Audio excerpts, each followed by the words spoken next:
Saulo. Beleza. Então, como eu estava falando para vocês, qual que é a dificuldade, né? A diferença entre você projetar uma ponte e projetar um prédio. Porque ponte, você está trabalhando com carga dinâmica, né? Carga dinâmica. O caminhão passa por cima dela, o carro passa por cima dela, enfim. Então, existe um fator que não existe em edificações de construção civil, não existe em prédios, que é a carga dinâmica intensa. Existe carga dinâmica em prédio, que ela é causada pelo vento, mas é uma carga que ela pode ser assim, equacionada de forma muito mais segura do que uma carga de ponte, por exemplo. Tá? Então, nós vamos começar pelo mais simples, né? Que são essas cargas estáticas e que elas impactam, né, as nossas edificações. Mas isso aí já dá para você fazer muita coisa, né? Isso aí já dá para você fazer muita coisa, já dá para você começar um estudo aí muito bacana aí, só com essas informações que a gente vai ver nesse curso aqui. Beleza, então, considerações iniciais aí aula da semana que vem. Por onde você começa um projeto? Na verdade, você começa por estudo da arquitetura, do projeto de arquitetura, que, em geral, não é o engenheiro que faz. Em geral, é o arquiteto que faz. Tá? O que é o projeto de arquitetura, gente? Para quem ainda não sabe, pode ser que tenha alguém que não saiba, é o desenho do prédio. Isso chama projeto de arquitetura. Quem é habilitado a fazer isso são os arquitetos e os engenheiros civis. Engenheiro civil pode fazer, né?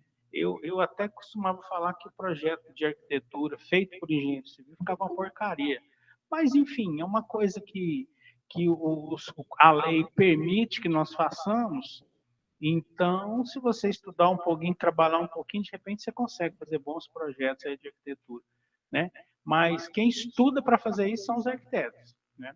Por que é que todo mundo pode fazer, né, cara? É porque tem um problema entre os conselhos, o conselho de engenharia e o conselho de arquitetura. O conselho de arquitetura quer que os arquitetos possam tomar conta de obra, ser RT de obra. E o que eles não estão preparados para fazer, eu sei porque eu já dei aula para arquitetura. E os engenheiros, em retaliação, né, o CREA, quer que os engenheiros civis possam fazer projetos de arquitetura, o que também nós não estamos preparados para fazer, porque a gente não estuda para fazer isso. Então, é uma briguinha aí entre o Conselho de Engenharia e o Conselho de Arquitetura. Não existe uma regulamentação, essa regulamentação tem que vir de cima, né? Uma lei superior a isso que não existe. Então, enquanto não existe essa lei, todo mundo faz tudo aí e todo mundo está feliz, tá? Então, na verdade, a gente estuda as arquiteturas, a gente estuda o prédio. Eu vou ensinar vocês como é que é feito esse estudo para poder fazer o lançamento dos elementos estruturais. O estudo do prédio ele serve para que o engenheiro calculista lá no escritório faça o lançamento, posicionamento. Quando eu falo lançamento, eu estou falando posicionamento dos elementos estruturais, que a gente lembra quais são, né? Pilares, vigas e lajes. Então, em um projeto estrutural, primeiro a gente lança os pilares, depois a gente lança as vigas, depois a gente lança as lajes. Aí tem alguns elementos especiais, marquis, reservatórios, que são lançados por último, não é? Então, a gente faz esse estudo, aprende a fazer esse estudo, para poder posicionar os elementos estruturais, começando pelos pilares. Né? Então, nós vamos fazer isso na semana que vem e vamos aprender um pouco sobre cargas de laje. Quais são as cargas utilizadas em cada tipo de laje? Varia. Varia de utilização para utilização. Eu falei um pouco disso, né, no curso passado, e nós vamos relembrar, né? Lembra que eu falei que uma laje de uma sala de aula, ela precisa suportar menos carga do que uma laje que vai funcionar uma academia. Então, depende da finalidade do prédio. Dependendo da finalidade do prédio, você tem que lançar uma carga de laje X ou uma carga de laje Y, mais altas ou mais baixas. Então, isso impacta na estrutura. Se eu tiver um prédio que for todinho de academia, de cima e embaixo, em São Paulo tem um prédio lá na Avenida Paulista, que são várias academias, de cima e embaixo, prédio de academia. Então, todas aquelas lajes têm que ser preparadas para academias. Então, a carga dela, que são normatizadas, as cargas são normatizadas, são adequadas ao tipo de utilização do edifício. Então, nós vamos ver umas tabelinhas que vai ensinar para nós aí quais são as cargas que nós temos que utilizar para cada finalidade. Por exemplo, um apartamento pequeno, cada laje daquela é uma carga diferente. Carga de laje de banheiro é uma carga que você lança, carga de laje de quarto é outra carga, de sala é outra carga. Então, às vezes, dentro do ambiente pequeno mesmo, né? Dentro do ambiente pequenininho, você tem sobrecargas diferentes de lajes. Para que é isso? É para ser lançado no projeto. Né? A gente usa isso para poder estabelecer vamos dizer, o que aquela estrutura vai suportar. Como os prédios eles acontecem nas lajes, quer dizer, a gente gera carga nas lajes, não é em cima da viga, é em cima da laje. A laje lança as cargas nas vigas e as vigas lançam as cargas dos pilares. Então a gente tem que saber quais cargas são adequadas para quais tipos de utilização de laje, de prédio, né? De prédio. Assim, só abrindo um parêntese, né? E no térreo? No térreo não tem isso. Por quê? Porque você está em cima do solo. Aí no térreo é outra ciência. Você tem que preparar o solo para suportar aquela carga que vem em cima dele ali, né? Prepara com compactação. Às vezes você faz um reforço de solo, você troca o solo. Enfim, você faz o contrapiso mais pesado, mais espesso, não é? Mas no solo não tem laje. Uma vez um aluno me perguntou, professor, e as vigas baldrames? As vigas baldrames são aquelas que ficam em contato com o solo. Não tem laje nas vigas baldrames, né? Não tem laje. Então, no térreo, em geral, no térreo mesmo, né? Quando você não tem subsolo, quando você está encostado no chão lá, aí o que suporta as cargas daquele pavimento é o solo que está embaixo dele. Aí o solo tem que ser preparado, tá? Bom, de 8 de setembro, então, nós vamos continuar com o projeto, né? Fazendo um lançamento e pré-dimensionamento de pilares. Então, o engenheiro calculista ele tem que saber onde posicionar os pilares. E tem uma série de critérios. Uma série de critérios. Eles são simples de entender, mas são vários critérios. E um critério entra dentro do outro. Quer dizer, muitas vezes você tem uma situação em que um critério agride o outro. Né? E aí você tem que escolher qual que é a melhor solução para aquele caso lá. Tá? Por exemplo, não se deve lançar pilares em janela. Parece que é óbvio, né? Parece que é óbvio, mas não é óbvio. E quando você tem uma janela posicionada num pavimento e no pavimento de cima você não tem aquela janela, ao contrário. O de baixo você não tem e no de cima você tem. Como é que faz? Você pode jogar um pilar ali? Não, ele vai passar no meio da janela. Né? Então, a gente vai aprender como agenciar os pilares nesse canto. O melhor lugar de lançar pilar é canto, porque canto é uma região de aglomeração de cargas. Todo canto é aglomeração de carga. Então, eu estou com o pilar ali para coletar carga. É mais econômico eu jogar ele em canto de parede, porque onde é acumulação, acúmulo de carga. Então, nós vamos aprender isso nessa aula. Tá? Então, vamos aprender a lançar e vamos aprender a pré-dimensionar. Veja bem, são duas coisas diferentes. Pré-dimensionamento e dimensionamento. Quem faz o pré-dimensionamento é o engenheiro. Quem faz o dimensionamento é o programa. Então, você tem que escolher uma dimensão inicial para lançar os seus pilares, a dimensão do pilar. Além da posição dele, você tem que escolher uma dimensão para lançar ele. Tipo assim, 15 por 30. Né? É uma dimensão de pilar. Dimensão de seção. Tá? É um pilar retangular, 15 por 30. Pô, de onde é que eu tirei esse 15 por 30? Tem um motivo de eu falar para vocês 15 por 30. Tá? Então, aí você vai pré-dimensionar, você vai lançar isso no seu cálculo. E o programa, na hora que ele rodar, ele pode aceitar aquilo ou não. Né? Ele pode falar assim, não, essa dimensão está boa, essa dimensão não está boa, você tem que mudar essa dimensão, você tem que aumentar essa dimensão. Então, e outra coisa, o programa, o engenheiro não faz o cálculo da ferragem. Quem faz o cálculo da ferragem é o programa. Por isso que a gente não faz dimensionamento de pilares. Assim, eu não digo que é um absurdo, mas é um contrassenso, assim, você perder tempo dimensionando pilar. É um contrassenso. Você não vai fazer isso, cara, nunca. Você não vai fazer isso. Você vai pré-dimensionar e ter uma noção ali mais ou menos da ferragem, que eu vou passar para vocês, dessa noção da ferragem. Mas dimensionar quem faz é o programa. Quer dizer, falar qual que é a dimensão dele, se a sua dimensão que está lançada está boa ou está ruim, e lançar a ferragem para você, detalhar a ferragem para você. Quem faz isso são os programas, não são os engenheiros. Aí o programa te solta o resultado e você vai criticar aquele resultado. Não, isso aqui não está bom, isso aqui está bom. Você critica o resultado por duas coisas, né? Pelo estudo, que você está estudando sempre, e pela experiência que você já tem. Eu chegava a lançar ferragem de pilar de cabeça. O tanto que eu fiquei experiente no trem, né? Chegava a lançar, até hoje eu faço, porque não mudou muita coisa. O cara, Cristian, o pilar assim, assim, são tantos pavimentos e tal, tal, tal, tal. Não, esse pilar vai passar com tantos ferros, dimensão tal. A hora que jogava no programa, batata, né? Então, por quê? Tá a experiência, né? A crítica que você faz. Até hoje tem ex-aluno meu que chega e fala, ó, saiu um pilar doido aqui, cara. Por que saiu doido aqui? Aí, de bater o olho, eu sei o que aconteceu, tá? Bom, então nós vamos fazer isso com pilares e com vigas. Mesma coisa. Lançamento e pré-dimensionamento de vigas. Lançar viga é mais fácil que lançar pilar. Mais fácil. O lançamento é mais fácil. Porque você aproveita os pilares que já estão lançados. Tá? Em geral, o que define a posição das vigas é a posição das paredes e das lajes. Então, é por isso que eu falo para vocês que a gente tem que fazer um estudo bem feito da arquitetura, do projeto de arquitetura, para poder ver ali onde é que fica bom lançar viga, onde é que não fica bom lançar viga. Mas é mais fácil do que pilar.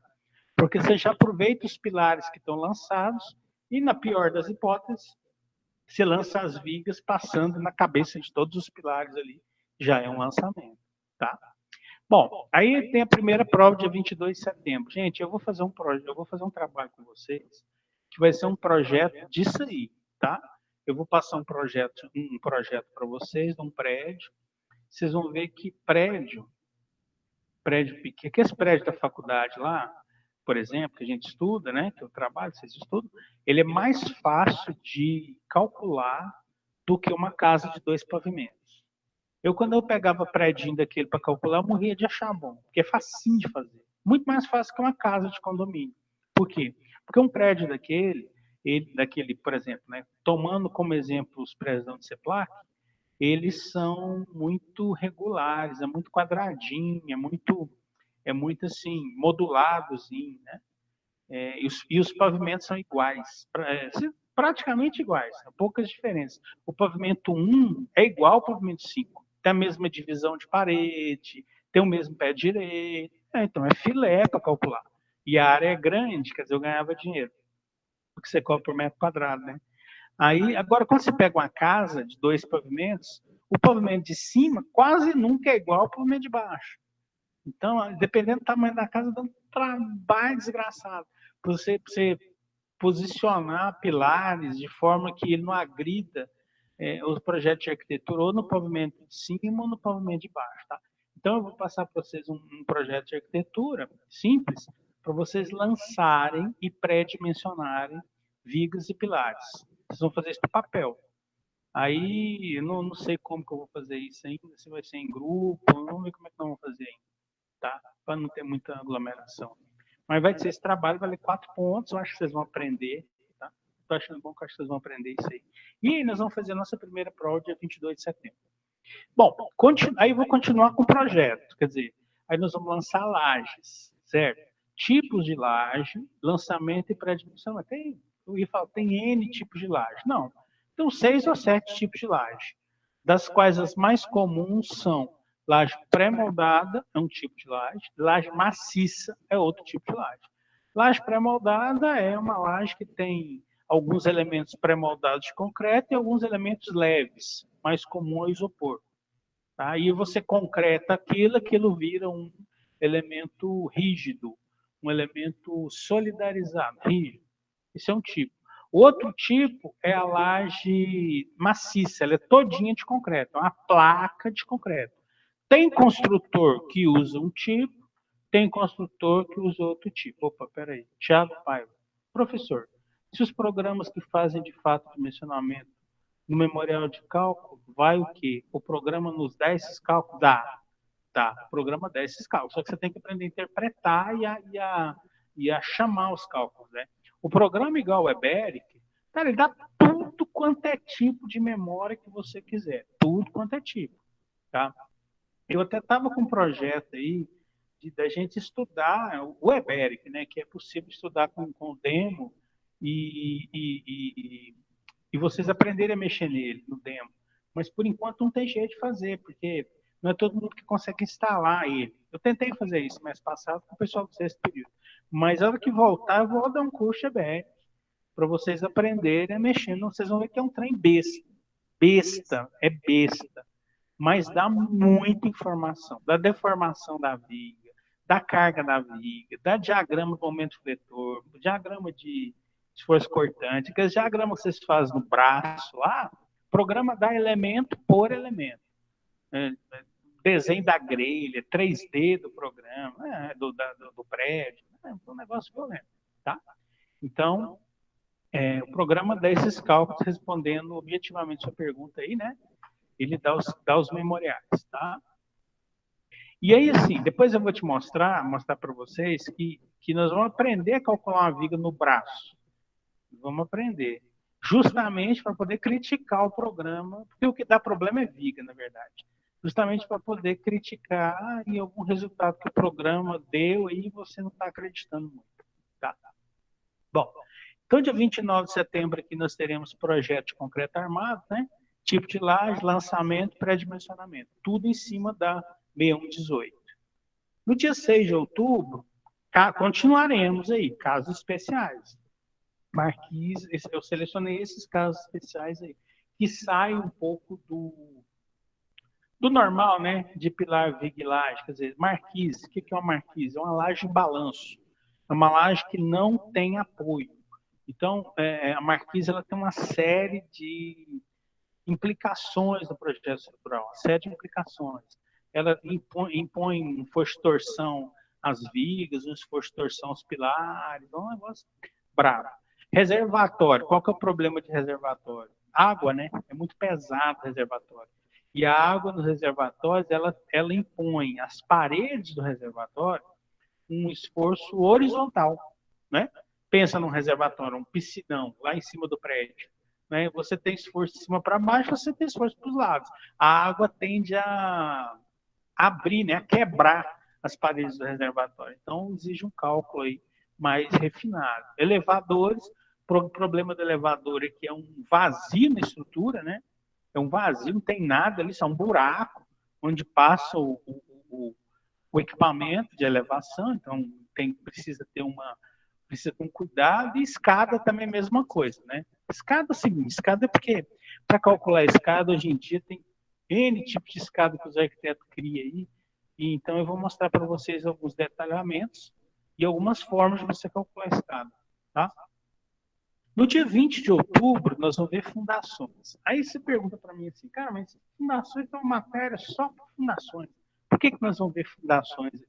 Porque tem uma parte, aquele ponto, onde os pilares chegam na fundação, interessante, pensa, o pilar está descendo lá. Aí ele chega, aí você tem uma fundação tipo tubulão. Eu acredito que vocês já aprenderam o que é uma fundação tipo tubulão, né? Ó, que você chega com o pilar lá, na cabeça do tubulão, ali tem uma interação entre o pilar e o tubulão. Tem literatura que fala que aquela interação é estrutura. Tem literatura que fala que aquela interação é fundação. E são coisas diferentes. Mas qual que é a diferença? A fundação interage com o solo. Estrutura interage com o que está passando. Né? Mas aquele pontinho lá, onde a estrutura chega na fundação, interage tanto com a estrutura quanto com o solo, com o que está no solo. Né? Então, é um ponto assim de nevrálgico, sabe? É um ponto complicado, assim. E como muitas vezes, por exemplo, vou dar um exemplo para vocês. Às vezes o FCK do concreto dos pilares é diferente do FCK do concreto dos tubulões. Então ali pode acontecer um esmagamento. Então você tem que tratar aquela região ali de forma especial. Por isso que nós vamos ter uma aula só sobre isso. Os programas, os bons programas, calculam essa região. Então eles consideram estrutura isso. Consideram como sendo estrutura, porque calcula. A bloco de fundação, o programa calcula, tá? Tubulão, aquela cabeça do tubulão ali onde existe uma armação, o programa calcula. Então nós vamos estudar isso, beleza? Bom, aí no dia 27 de outubro, né, nós vamos aprender a fazer uma leitura de projeto, leitura de forma e ferragem. Porque depois que você calcula, sai aí um punhado de desenho, cara. Parece para quem não sabe, nossa, uma doideira. Então nós vamos aprender a ler aqui. Mesmo que você não mexa com estrutura nunca, com cálculo, você vai para a obra. Na obra você vai ter que aprender a ler aquilo, porque uma das coisas que o engenheiro faz na obra é conferir ferragem. O engenheiro responsável, né? Confere ferragem. Então, eu vou concretar um pavimento. Eu vou pegar o projeto estrutural, vou levar no pavimento e vou conferir. Você pergunta para mim assim, mas acontece erro? Cara, erro é o que acontece, meu filho. Sua vida de engenheiro vai ser gerenciar erro, gerenciar problema. 80% do seu tempo na obra é gerenciamento de problema. Então, à medida que você vai ficando experiente, você vai minimizando os problemas, você vai cercando o problema antes dele acontecer. Mas mesmo assim acontece problema. Mesmo assim acontece problema. Então, essa questão aí eu estou falando da conferência das ferragens, comigo, uma vez. O que aconteceu comigo uma vez? Eu cheguei na obra para conferir a ferragem, cara experiente, armador experiente, sabe? E eu cheguei, a viga invertida. Ele montou ela, vocês lembram que tem uma ferragem de tração, aquela ferragem mais grossa, né? De tração. E ela estava assim, ó, a ferragem de tração estava invertida, estava para cima. Aí eu olhei a outra viga invertida também, virada. O terceiro virada também. Aí eu falei, agora eu vou ver tudo. Né? Conferi todas as vigas viradas. Montadas, tinha que ser montado aqui assim, né? Hoje eu vou mostrar uma foto para vocês de forma, pra vocês como é que é. Ela era montada assim, a ferragem, ela estava montada virada. Quer dizer, se concretasse, ia cair tudo. Falei, cara, como é que aconteceu isso, né? Não sei porque a plotagem do projeto foi invertida. Inverteram a plotagem, ele deu de cabeça para baixo, sei lá. O fato é que estava tudo montando errado, né? Aí a importância da conferência, para conferir você tem que saber ler. Você tem que saber como é que lê aquilo, porque é uma forma de expressão, né? De desenho também, é uma forma de expressão. Aí tem uma série de símbolos, nomenclaturas, não é difícil não, mas a gente tem que saber como fazer. Tá? Então, essa aula aqui vai ser só sobre leitura de projeto de formas e ferragem. Aí, dia 3 de novembro, nós vamos estudar sobre levantamento de cargas. Aqui eu falei de carga de laje, né? Mas como é que essa carga chega na viga? Como é que uma laje descarrega numa viga? Quantos por cento da carga gerada na laje descarrega numa viga? Se ela tem 4 vigas em volta dela. Nós vamos aprender isso, tá? E é uma carga contínua, interessante, né? A carga de laje é uma carga contínua. Aquela que a representação dela é aquelas setinhas assim, uma do lado da outra, né? A carga contínua. Então a viga tem a laje, às vezes a viga tem parede em cima dela também, às vezes tem mais alguma coisa em cima daquilo. Como é que a gente levanta essas cargas, tá? Por que nós vamos fazer isso? Para essa próxima aula aqui, ó, pré-dimensionamento manual de viga, que é onde eu falei, né? Você tem que aprender a calcular a viga no braço, para poder criticar o programa. Com uma aula a gente faz isso. Então vocês vão aprender a calcular a viga no braço, para ver se a ferragem gerada está coerente. Porque às vezes acontece, o programa gera umas ferragens incoerentes, que é bom você fazer o diagramazinho do momento fletor ali e tal, para ver o que aconteceu, que a ferragem às vezes não está coerente. Tá? Dia 17 de novembro eu vou fazer uma revisão, dia 24 a segunda prova. E aqui vai ser o projeto disso aqui também, tá? Aí eu vou dar um outro projeto para você fazer isso aqui mais isso aqui. Então a ideia é a gente fazer pelo menos 2 projetos. Fazer o quê? Lançamento de pilar, lançamento de viga, lançamento de laje e pré-dimensionamento. Acho que se a gente fizer 2, você já vai ter uma visão boa. Porque aí quando entrar no programa, essa parte aqui você já matou. Né? E outra coisa que eu esqueci que eu vou falar aqui, nessa aula já começa nessa aqui, ó, é a definição dos valores de entrada, por exemplo. Qual FCK do concreto que a gente usa? Qual resistência característica? Isso tem na norma? É isso nós vamos ver hoje. Qual cobrimento de armadura que a gente usa? Isso tem na norma. Onde é que eu acho isso na norma? Então, esses são valores de qualquer programa. Você tem que lançar no começo. Qual FCK que eu vou usar? Lembra de eu falar para vocês que eu calculava muito com FCK 25 MPa? Se fosse hoje, eu não calcularia com 25 MPa, eu começaria com 30 MPa. Mas em Brasília, o mínimo permitido é 25 MPa. Então, nós vamos dar uma relembrada nisso hoje, sempre ao longo do curso eu vou estar falando isso para vocês. Tá? Então, essa parte final aqui, gente, é só, assim, é só um encerramento. Eu não posso usar esses dias aqui, porque a semana de prova é 24 de novembro. Mas, assim que a gente voltar, eu prometo dar para vocês um curso de programa, que eu já estou com isso na cabeça, e aí a gente vai montar um esquema para dar um curso EBET para vocês. Para vocês, como hora complementar, entendeu? Para vocês aprenderem pelo menos o básico desse programa, que é um programa mais fácil, mas é um programa fácil, mas é um programa poderoso. Ele é poderoso. E aí nós vamos usar isso aqui, esses conhecimentos aqui, na prática, né? Como você vai fazer isso na prática, tá? Beleza. Então, isso posto aqui, eu vou colocar a outra parte da aula aqui, que é a nossa... os meninos estão gostando aí. Vamos fazer, cara, vamos fazer. Eu não escondo leite, não, velho. Eu quero que vocês aprendam. Eu quero encontrar com você daqui a 10 anos, você arrebentando no mercado aí, fazendo projeto. Eu acho bom. Entendeu? Então, por isso que eu vou fazer isso. Então, vamos fazer uma revisão aqui de concreto armado. Tudo que eu falei aqui, tudo que eu vou falar já foi falado, tá? Mas eu sei que às vezes você perdeu um pedacinho você não lembra, você não entendeu. E a aula online, né? Que merda, né, cara? E tal.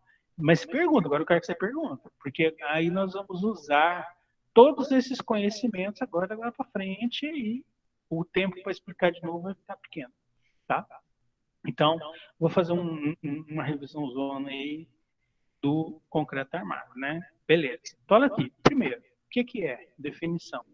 Concreto armado. Primeiro, o elemento mais utilizado na engenharia, né? Por quê? Porque quando ele resiste muito bem à compressão, então é um elemento estrutural. E quando ele é combinado com aço, que o aço oferece resistência à tração, você tem possibilidade de construir elementos muito resistentes a cargas e muito esbeltos. O que é um elemento esbelto? Pequeno, com relação ao tamanho do prédio. É um elemento pequeno, né? Eu estou trabalhando numa sala hoje aqui, que eu estou de frente com uma viga saliente na parede, que ela tem 70 centímetros. Cara, a viga é grande pra caramba, mas o prédio tem 15 pavimentos, né? Então, comparado com o tamanho do prédio, é uma viga pequena, uma viga pequena. Não tem jeito de eu mostrar para vocês. Depois eu viro o computador e mostro para vocês. Bem na minha frente aqui, ó. Quer dizer, então é possível você fazer elementos estruturais relativamente esbeltos, relativamente pequenos, para usar com cargas grandes, com cargas altas. Né? Então, o concreto simples, ele resiste à compressão e o aço resiste à tração. Quando você junta os dois, você tem um material, fantástico. Né? O que possibilita isso? 3 coisas. Os módulos de dilatação térmica são semelhantes, então quando você coloca o concreto o aço dentro do concreto e as variações de temperatura, eles reagem de formas semelhantes. Se eles reagissem de formas muito diferentes, o aço destacaria do concreto, quebraria não, mas ele perderia aderência lá dentro do concreto, mas eles reagem de formas iguais, né? Então isso é uma vantagem. Outra vantagem, eles têm grande aderência, o aço tem uma grande aderência ao concreto. Então, quando você solicita o concreto, o aço vai junto, né? Isso é muito bom. O concreto protege o aço da corrosão, né? Quem assistiu minha aula ontem, que eu falei de estruturas metálicas, o maior problema de qualquer metal é a corrosão. Concreto dentro do aço corrói, aliás, ao contrário, né? Aço dentro do concreto corrói, pode corroer, mas quando você tem rachadura no concreto ou quando o concreto é muito poroso. Aí entram elementos lá dentro do concreto que podem levar à corrosão da armadura, né? Corrosão de armadura. Não deixa de ser um problema, mas, assim, a grosso modo, o concreto protege o aço, então beleza. E o custo é razoável. Veja bem, toda vez que você fala em custo, você tem que referenciar o, né? Ele é barato. Barato com relação a quê? Qualquer outra coisa. Na verdade, fazer concreto, assim, é muito simples. O único elemento industrializado do concreto é o cimento, né? O resto não é industrializado, são elementos naturais, beneficiados, mas naturais. O cimento é industrializado e para você fazer cimento, você só precisa de duas coisas: pedra e energia. Se você tiver pedra e energia, você faz cimento. Porque o trem é uma pedra moída, né? Você precisa de energia para moer, né? Uma energia mecânica. E depois ela é calcinada, ela é queimada, você precisa de energia térmica. Então a única coisa que você precisa para fazer cimento é pedra e energia. Tem em praticamente qualquer lugar do mundo. Por isso que é um material tão utilizado, né? Custo é razoável, resistência é razoável, resistência é muito boa, né, na verdade. Tá? Bom, então, fabricação do concreto armado. Como se fabrica concreto armado? Como se fabrica? Olha só. Primeiro,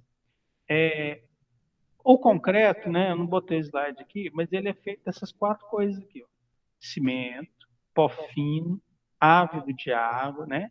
É, areia, também chamado de aglomerado miúdo, pedra, que essa pedra aqui é uma brita comum em Brasília, chamada de agregado graúdo, e água. Essas quatro coisas aqui. Quem reage? Eu perguntei isso uma prova, né? As provas minhas foi fácil, mas o cimento reage com a água. O resto é só para compor o volume e diminuir o peso, tá? O cimento reage com a água, gera lá um punhado de produto de hidratação, e aqueles produtos da reação química geram uma pasta que, com o tempo, ela vai ganhando resistência, perde plasticidade e ganha resistência. Então, o primeiro, vamos dizer assim, o primeiro ato para se fabricar um concreto é a dosagem. O que é uma dosagem? É o estudo e indicação das proporções dos materiais componentes da mistura, para se obter um concreto com determinadas características previamente estabelecidas, também chamado traço. Então, quando você ouvir falar em traço do concreto, o que é traço do concreto? É a dosagem, é a mistura.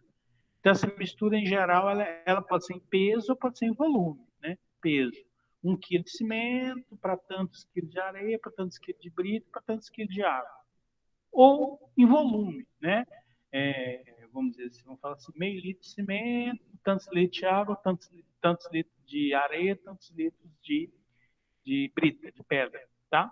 Então, estudo de dosagem é feito lá em materiais de construção, tá? E existem na internet inúmeras planilhas de dosagem. Então, se você, quando você formar, você estiver começando uma obra e não souber como dosar, você pega uma planilha daquelazinha, faz um teste. Normalmente as planilhas são em volume, é mais fácil dosar em volume. Você faz um teste concreto, testa e vê se deu a FCK que você precisa. É assim que a gente faz. Faz isso antes de começar a obra. Faz um teste de dosagem, tá?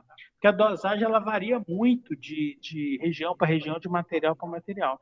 Então, às vezes você pega uma planilha de dosagem dessa aqui na internet, foi feita para materiais que não tem aqui em Brasília. Então, você tem que calibrar, ela chama calibrar. Você tem que calibrar a dosagem para fazer a sua dosagem aqui. Eu estou te dando o caminho fácil, né, cara?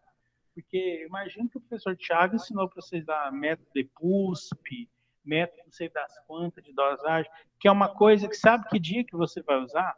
O dia daquele santo. Conhece o santo? São nunca. Você não vai usar aquilo nunca.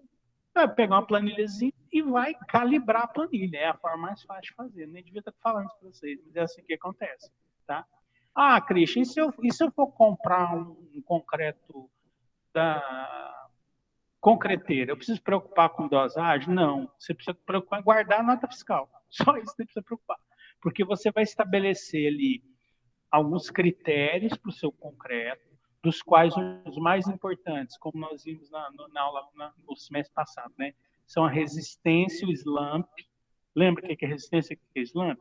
Resistência é o FCK. Ele é determinado com aquele teste de compressão lá na prensa. E o slump tem a ver com fluidez. Se você precisar de um concreto para bombear, você precisa de uma fluidez mais alta. Se você não precisar de um concreto para bombear, você precisa de uma fluidez mais baixa. Lembrando que o concreto com fluidez mais alta, ele é mais caro, tá? Por que eu falei pra você guardar a nota fiscal? Porque pode dar problema. Às vezes o seu concreto ele chega, você compra um concreto de 25 MPa e na hora que testa ele dá 20, dá 15. Então você tem que guardar toda a documentação para poder acionar a concreteira depois. Eu estou vendo vocês pensarem aí, né? Perguntar. Se der problema, como é que faz? Cara, depende do problema, depende da FCK que deu. Em geral, primeiro você faz uma contraprova, depois o segundo passo é você tentar adequar o cálculo ao FCK que deu, né? Se for uma região pequena que deu problema, região pequena da concretagem que deu problema, depois é escorar, reforçar e depois é demolir. Pode chegar a demolir? Pode. Problema de concretagem, às vezes dá um trem tão ruim, tão ruim, tão ruim que você tem que demolir a estrutura. Quem paga? A concreteira. Se você tiver guardado a documentação, né? Se você não guardou a documentação, você vai brigar até acabar o mundo na justiça. Bom, então isso é dosagem, tá? É a receita de bolo ali do concreto. Depois vem a parte da mistura. Ai, meu Deus do céu, olha aqui. Mistura manual, mistura na betoneira e o concreto usinado. Eu sempre recomendo para vocês utilizarem o concreto usinado. Cara, não perde tempo fazendo concreto na obra. Não perde. A diferença de preço é pequena. Hoje em dia, a diferença antigamente era grande, mas hoje em dia a diferença de preço é pequena e a diferença de qualidade é muito grande. Isso aqui, ó, eu botei essa foto aqui para cuspir nela. Você não vai fazer isso só concreto manual, né? No mínimo, você vai fazer um concreto na betoneira. E no ideal é você usar o concreto usinado. Aí, concreto usinado, você não tem problema de slump, você não tem problema de traço, de FCK, não é para dar problema. Se der problema, o problema não é seu, o problema é da concreteira, né? E você vai supervisionar a coisa para não dar problema, né? Então, antigamente, quando eu formei, o maior troféu que a gente tinha era uma betoneira na obra. Não, eu comprei uma betoneira, foi para minha obra. Não, hoje em dia é ferro, bicho, é fria. Depois, betoneira não. Compra o concreto usinado. Não é, isso é radical? Não. Isso é tecnologia. O concreto com betoneira, ele gera um concreto, trabalho, né, com betoneira, gera um concreto de muito menos qualidade, tá? Do que o concreto usinado. Só vocês estão me ouvindo? Me responde alguém aí. Estão me Estamos ouvindo? ouvindo sim, Ouvindo professor. sim. Ah, beleza, obrigado, gente. É porque vocês lembram do trauma, né? Que caía e eu nem não via, caía. E tem um dia que eu dei aula meia hora e não vi que vocês não estavam no ar. Então é isso aí, tá? Entenderam a questão aqui? Ó, eu vou dar um exemplo para você. Essa questão do concreto com a betoneira. Acontece às vezes do concreto ficar seco. Nessa época, que está muito seco, em outras épocas também, nessa época é pior. Você faz um traço, beleza lá tal, e bota água, o concreto fica seco. Qual que é a tendência do operário? Botar mais água, para poder dar trabalhabilidade para o concreto, né? Se ele estiver muito seco, você não tem trabalhabilidade, você não consegue moldar nas formas. Aí o que acontece com a resistência do concreto? Cai. Quando a gente coloca água, a resistência do concreto cai. Tá? Então, entre essas e outras coisas que eu sugiro que vocês utilizem o concreto usinado. Ah, mas minha obra é uma obrinha aqui, uma obrinha pequenininha, mas aí a carga é baixa, né? Se você tem uma carga baixa, às vezes não tem tanto problema se utilizar a betoneira. Agora, cargas mais altas, obras melhores, né? Obras mais caras, assim, um orçamento maior, nem pense em usar isso aqui, cara. Para estrutura, não. Vai direto no usinado. Bom, a outra coisa que você tem que tomar cuidado com a mistura, né, é a água, que eu já falei por quê, né? Tanto o excesso de água quanto a falta de água são prejudiciais. O excesso de água, ele diminui a resistência do concreto, ele cria vazios, poros. O concreto muito poroso, menos resistente, né? E a falta de água também cria vazios, só que são vazios de natureza diferente, são poros diferentes. Os poros do excesso de água, eles são mais distribuídos dentro do concreto. São pequenos, né? Pequenos e mais distribuídos. Os poros da falta de água são maiores e mais localizados. Então, é muito comum você ver o chamado ninho de concretagem, como um pilar. Você pega o pé de pilar, você vai ver buraco lá no pé do pilar, que dá para você ver a brita, mas dá para você ver a ferragem. Eu já tive que derrubar pilar em obra minha. Isso aí, a cagada foi minha, né? Sempre a cagada do engenheiro. Por que eu não vi? Né? Os caras concretaram o trem, aí tirou a forma, todo mundo feliz, cara. Concretou o pilar. A hora que eu olhei no pé do pilar, sem nada lá, só brita. O concreto não cobriu a ferragem. Não tinha jeito de consertar. Tinha secção, o concreto estava seccionado, pilar seccionado. Como é que faz, Cristian? Vai, derruba, filho. Vamos fazer de novo, né? Ainda bem que foi só 2 pilares. Prejuízo para mim, que eu paguei. Entendeu? Então, o excesso de água ele é prejudicial e a falta de água é prejudicial. Então, se você está fazendo concreto na obra, na betoneira, você está sujeito tanto a esse quanto a esse. Tanto o excesso quanto a falta. Agora, concreto que você compra de concreteira não pode dar problema. Você vai esperar o caminhão com a nota na mão e o chicote na outra para bater no operador se o concreto tiver com problema. Não pode dar problema. Se der problema, professor, é da concreteira. Pois não. Eu não entendi por que ficou o buraco no final do pilar. Porque é o seguinte, eu vou te explicar. É assim, o concreto era um pilar, né? Eu estava concretando um pilar, né? Então, a concretagem do pilar ela é de cima para baixo aqui, né? Você solta o pilar, você solta o concreto à altura de 2,5 metros, mais ou menos, tá? Você solta, vai soltando assim. Então, se tiver pouca água demais, se não tiver o traço não tiver bom, se o concreto estiver seco, os elementos mais pesados eles vão para o fundo. A brita vai para o fundo, a pedra vai para o fundo. Segrega, a gente chama de segregar. Então, a hora que você joga lá de cima, o que cai primeiro no pé do pilar? A brita. E aí as coisas que vêm de cima, né, a água, tem pouca água, aquela coisa, ela não consegue entrar nos buracos, nos vãos, para cobrir as britas e fechar os vazios no pé do pilar. Por isso que isso acontece em pé de pilar, é mais comum, porque a concretagem vem lá de cima, entendeu? E aí fica aquele vão lá. É raro acontecer isso que aconteceu comigo, mas é fácil você ver aqueles buracos mínimo de concretagem, dá para ver só a brita. Então isso acontece porque a concretagem é de cima para baixo, é alta, né? 2,5 metros, 3 metros, e com pouca água a brita segrega, ela separa do concreto, e ela chega no pé do pilar primeiro, e os outros elementos não chegam. Se tiver pouca água, ela não entra ali no meio para fechar os vãos. Por isso que dá buraco. Bom, aí o lançamento, né? Aí nós estamos vendo 2 tipos de lançamento. O lançamento manual, o lançamento com bomba. Lembra que eu falei para vocês da questão do bombeamento? Concreto, para ser bombeado, ele tem que ter um slump mínimo. De quanto? De 10 centímetros. 10 centímetros. Eu vou colocar como material de apoio para vocês um vídeo de um teste de slump. Até vou escrever aqui para não esquecer, que eu não tinha planejado isso não. É um vídeo de teste de slump. Pra você ver como é que é o teste de slump. O que o slump teste dá? Não, é uma medida de fluidez. É um teste muito bobinho, muito simples de fazer. Mas ele te dá a medida de fluidez que é aceita na prática, né, no mercado.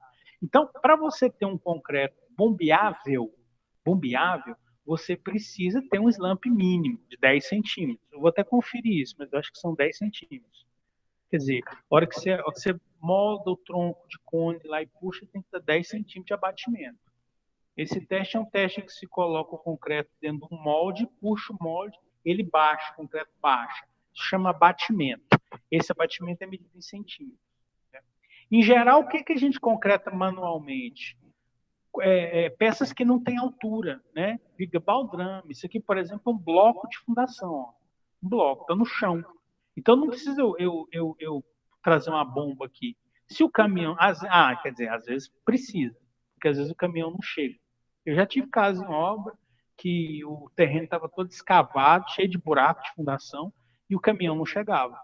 Não chegava, não tinha jeito dele entrar no terreno, estava cheio de buraco, fundação cavada lá. Qual foi a solução? Engatar o concreto numa bomba. Ficou mais caro, né? Mas o planejamento de obra é esse, não foi erro, não. Isso foi um planejamento de obra que previa isso. O terreno era muito ruim também, era muito barrento, estava na época da chuva, então o pessoal não queria que o caminhão entrasse no terreno. Mas se o caminhão puder chegar, ou você estiver fazendo um concreto manualmente na betoneira, isso aqui é uma opção. Você chega com o carrinho aqui, os operários chegam com o carrinho aqui e jogam o concreto aqui. Tá vendo? balde, tá vendo o balde aqui, ó? Joga com o carrinho, joga com balde, né? E vai fazendo a concretagem, né? Isso aqui é concretagem manual. Isso aqui é concretagem com bomba. Quando é que você usa bomba? Quando você vai concretar na altura. Primeira laje aqui, ó. Primeira laje, já é vantagem usar bomba. Segunda laje, terceira laje, já é vantagem usar bomba. Eu já vi gente concretar laje no braço, mas bem antigamente. Hoje em dia ninguém faz isso mais, né? Você já compra o concreto com o aluguel da bomba e faz a concretagem. Nesse caso aqui está no solo, mas os caras estão usando uma bomba, tá vendo aqui, ó? Aqui, a tubulação da bomba aqui, ó. Por que que está acontecendo isso? Porque esse concreto, pela natureza dele, que é um piso, isso aqui é um piso. Olha aqui a ferragem dele aqui. Deixa eu ver se eu consigo aumentar aqui. Isso aqui é um piso, tá vendo? A ferragem dele aqui, ó. Então, devido à natureza desse concreto específico, tem que ser um concreto mais fluido. Concreto mais fluido dá um acabamento melhor e o piso desse precisa de um acabamento melhor. Então, por isso esse concreto mais fluido foi trazido para cá com bomba. O pessoal bombeando aqui e distribuindo ele aqui, né? Reguando ele, distribuindo com régua. Tá? Bom, então, lançamento aí. Aí, gente, outra coisa que a gente tem que fazer é o adensamento. O que é o adensamento? É a operação de retirar os vazios do concreto. Como é que a gente faz isso na obra? Utilizando os vibradores de imersão. Que é isso aqui, ó. É um vibrador, é uma haste, né? Um pino do diâmetro de umas 2 polegadas. 2 polegadas? Umas 2 polegadas. 5 centímetros, mais ou menos isso. Pouco menos. Ligado um motorzinho aqui, ó. Você tá vendo que isso aqui é bem portátil, né? Isso aqui o operador, o operário, ele vai colocando isso no concreto de espaço em espaço, né, na peça ou na laje, para quê? Para poder expulsar o ar. Quando o vibrador ele entra em contato com o concreto, ele vai mexer aquela região ali e vai expulsar o ar, as bolhas vão subir, bolha de ar vai subir. Então, o concreto fica mais denso, por isso chama adensamento, né? É uma compactação retirando-se o maior volume possível de vazios, na verdade retira-se ar, né, que são vazios, utilizando-se equipamentos mecânicos vibratórios, tá? Como vibrador por imersão e vibrador de forma e a mesa vibratória. O vibrador de forma e a mesa vibratória são usados em pré-fabricados. Eles não são usados em concreto, em obras, assim, concreto de construção civil, né? São usados em pré-fabricação. Existem outras formas de adensar? Existem, mas usados em grandes volumes e aí não é tão interessante para nós. O que você tem que saber? O concreto tem que ser adensado, tem que ser vibrado. Então, uma série de macetes. O mais importante não se pode vibrar as ferragens. Porque o operador preguiçoso, o que ele faz? Ele pega esse pino aqui, ó, e encosta, esse pino aqui, ó, e encosta na ferragem. A ferragem inteira vibra. Então, todo o concreto que tá encostado na ferragem, né, ele adensa na hora. Aí você, não, isso é bom demais, não, isso é ruim demais. Porque ao mesmo tempo que vibra a ferragem, ela perde aderência com o concreto, né? Então, nós queremos que ela fique aderida ao concreto. Então, não podemos fazer isso. Então, o engenheiro novato, o operador novato, faz isso, pega o vibrador, não encosta na ferragem da viga, vibra a viga inteira de uma vez só. Mas não pode fazer isso, porque isso diminui a aderência entre o concreto e o aço. Então, essa vibração é feita igual essa foto aí, ó.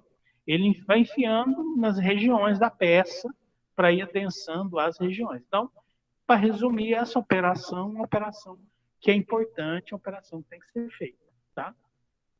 Outra operação importante é a cura. O que é a cura? Medidas tomadas para evitar a perda de água do concreto em suas primeiras idades, pois ela é necessária para o sucesso da reação de hidratação. Gente, cura é o seguinte: o concreto perde água muito rápido, né? Ele perde água pela reação, que é uma reação com a água está reagindo com o cimento. Então, ela está diminuindo a quantidade ali no concreto. Então, ele perde água pela reação e ele perde água pela evaporação. Lugar mais seco, mais evaporação. O lugar mais seco do Brasil, Brasília, olha aqui, que trem, né? E assim, as peças com grande área superficial são as mais sujeitas a perder água. Justamente o quê? As lajes, né? As lajes, pisos também de concreto, calçadas de concreto, também perde água muito rápido. Você tem pouco problema com viga, porque a área para perder água é pequena, é só a cabeça da viga, só a parte de cima, né? As laterais e o fundo estão protegidas pelas formas. Pilar menos ainda, porque você só tem a cabeça dele lá em cima para perder água, né? Então você não precisa fazer cura em viga, em pilar. Você precisa fazer cura em quem? Em laje. Porque tem aquela superfície todinha de cima ali, ó, para perder a água. Então, é, as curas são ações que a gente toma para evitar a perda de água. Né? Essa aí que vocês estão vendo na figura é uma. Molhar a laje. Molhar a laje todo dia. O ideal é enchê-la de água. O ideal mesmo é fazer uma piscininha em cima da laje. Fazer um coxinho de água, encher de água e deixar lá. Só que é muito caro fazer isso, né? Gasta muita água. Então, o pessoal, o mais comum é molhar.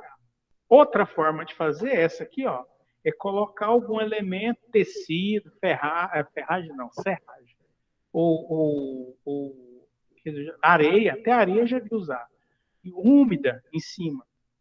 Pega lá e coloque uma coisa úmida em cima para diminuir a perda de água. É uma técnica usada também. O fato é que toda vez que você concretar uma laje, principalmente laje que estiver no sol, você tem que tomar cuidado com isso. Você tem que estabelecer um processo de cura, ou molhar ela, ou cobrir ela com alguma coisa úmida, para diminuir a perda de água. Quando o concreto perde água muito rápido, ele fissura, ele trinca.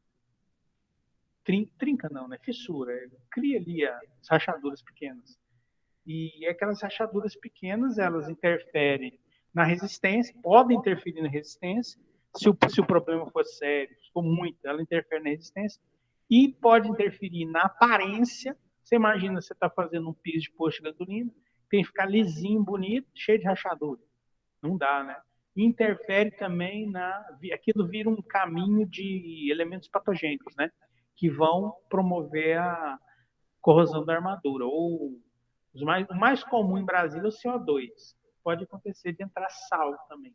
Tanto o CO2 como o sal vão promover ali a corrosão das armaduras. Então, esse processo de cura é um processo extremamente importante. Tá? O Bruno Brandão fez uma pergunta, eu estava esquecendo disso, eu tenho que esclarecer.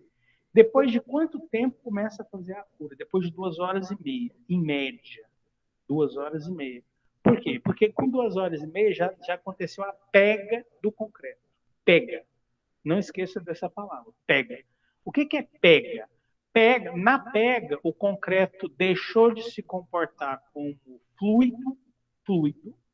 Ou seja, o que é um fluido? Qual é a definição física de fluido? É uma coisa que flui. Com 2 horas e meia, o concreto deixa de se comportar como fluido e começa a se comportar como sólido.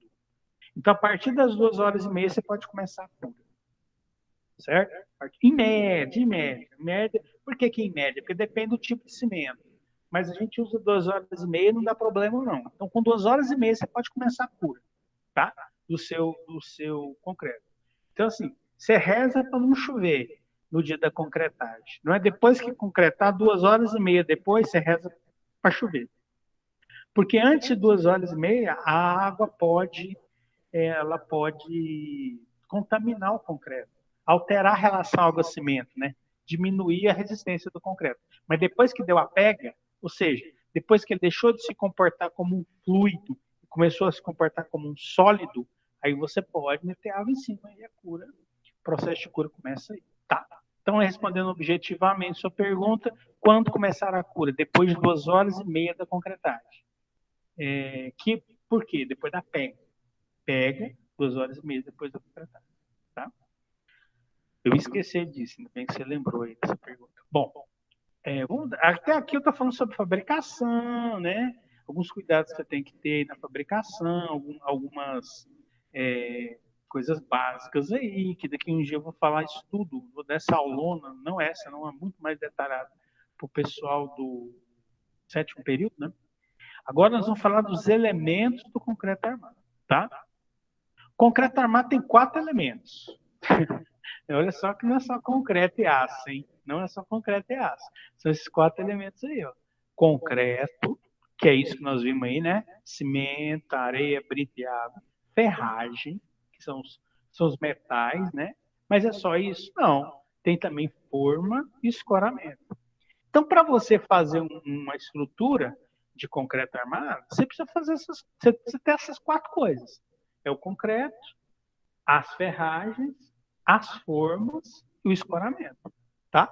Então, eu já falei do concreto, né? Cimento, areia, brita e água, cura, tal. Vamos falar das outras coisas agora. Vamos falar das ferragens para concreto armado.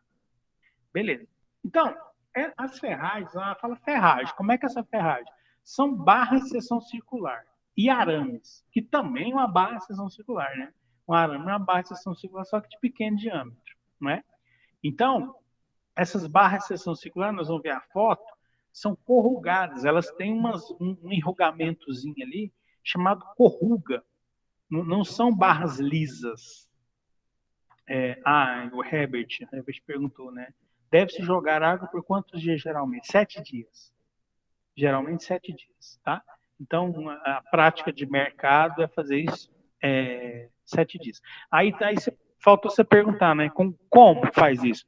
Em geral, o pessoal faz isso no começo da manhã e no fim da tarde. Quando é mangueira, né?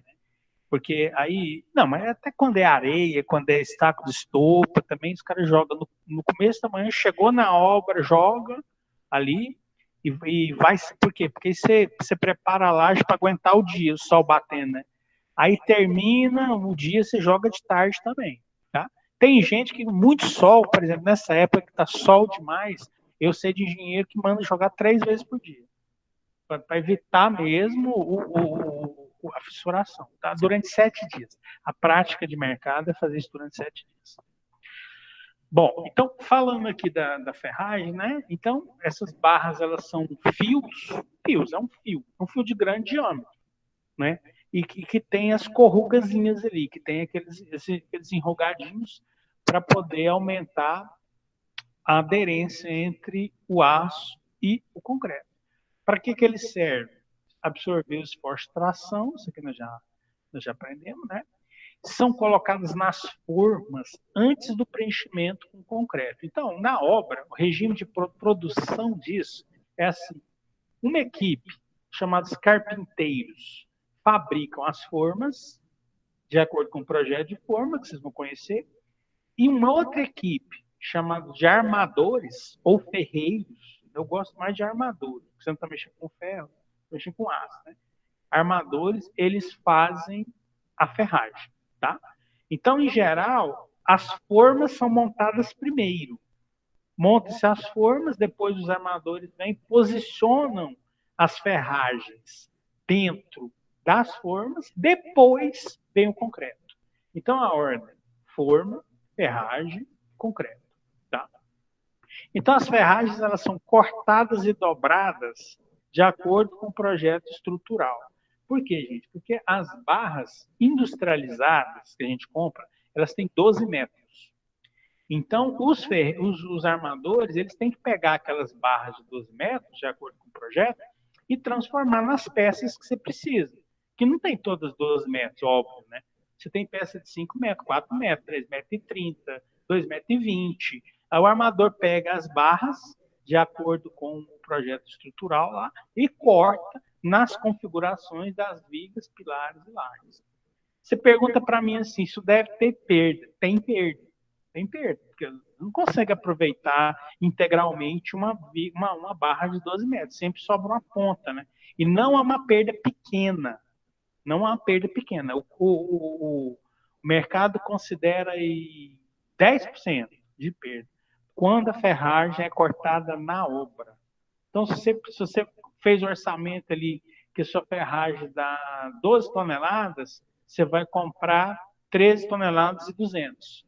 Por quê? Porque você vai ter uma perda de 10%. Vai ter. Tem uma forma de produzir isso que é chamado corte-dobra industrializado, né? Aí, só que é um custozinho a mais, dependendo da obra, compensa.